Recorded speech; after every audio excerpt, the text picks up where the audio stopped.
Kegagalan perusahaan dan reorganisasi. Kegagalan perusahaan atau failure adalah suatu perusahaan secara teknis dianggap resolvent bila perusahaan tersebut tidak mampu memenuhi kewajiban lancarnya. Akan tetapi, insolvent tersebut mungkin hanya bersifat sementara dan tergantung dengan cara mengatasinya. Karena itu, insolvent teknis hanya merupakan kekurangan likuidasi. Sebaliknya, insolvent dalam kebangkrutan berarti bahwa kewajiban perusahaan aktifanya, dengan kata lain kekayaan bersih atau modal perusahaan itu negatif. Ada beberapa faktor penyebab kebangkrutan. Yang pertama, manajemen yang tidak efisien. Manajemen yang tidak efisien akan mengakibatkan kerugian terus-menerus yang pada akhirnya menyebabkan perusahaan tidak dapat membayar kewajibannya. Ketidakefisien ini diakibatkan oleh pemborosan dalam biaya, kurangnya keterampilan dan keahlian manajemen. Yang kedua, ketidakseimbangan dalam modal yang dimiliki dengan jumlah hutang-hutang yang dimiliki. Hutang yang terlalu besar akan mengakibatkan biaya bunga yang besar sehingga memperkecil laba, bahkan bisa menyebabkan kerugian. Piutang yang terlalu besar juga akan merugikan karena aktiva yang menganggur terlalu banyak sehingga tidak menghasilkan pendapatan. Dan yang ketiga, moral hazard oleh manajemen.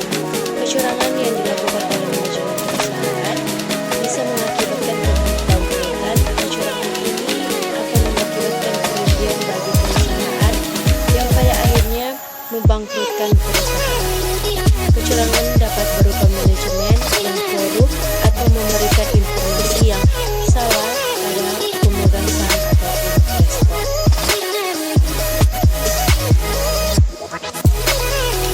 Penyelesaian kegagalan perusahaan. Yang pertama, penyelesaian sukarela, volunteer settlements. Yang pertama, extension atau perpanjangan. Pihak kreditur sepakat dengan pihak debitur untuk memperpanjang jangka waktu jatuh tempo kredit yang telah diberikan. Dengan demikian, pihak debitur memiliki kesempatan untuk memanfaatkan data yang mestinya dipakai untuk melunasi utang guna membiayai kegiatan operasional perusahaan. Yang kedua, compulsion. Kreditur tersedia untuk menerima pembayaran sebagai tagihan dan merelakan sebagian yang lainnya tidak membayar, atau jika kreditur bersedia untuk mengubah uang menjadi penyertaan modal. Hal ini akan meringankan perusahaan dari kewajiban membayar bunga dan pokok pinjaman. Komposisi menyangkut penyelesaian pro rata atas klaim para kreditur dengan kas atau dengan kas dan surat promise atau promissory notes. Dan yang ketiga, liquidation by volunteer agreement.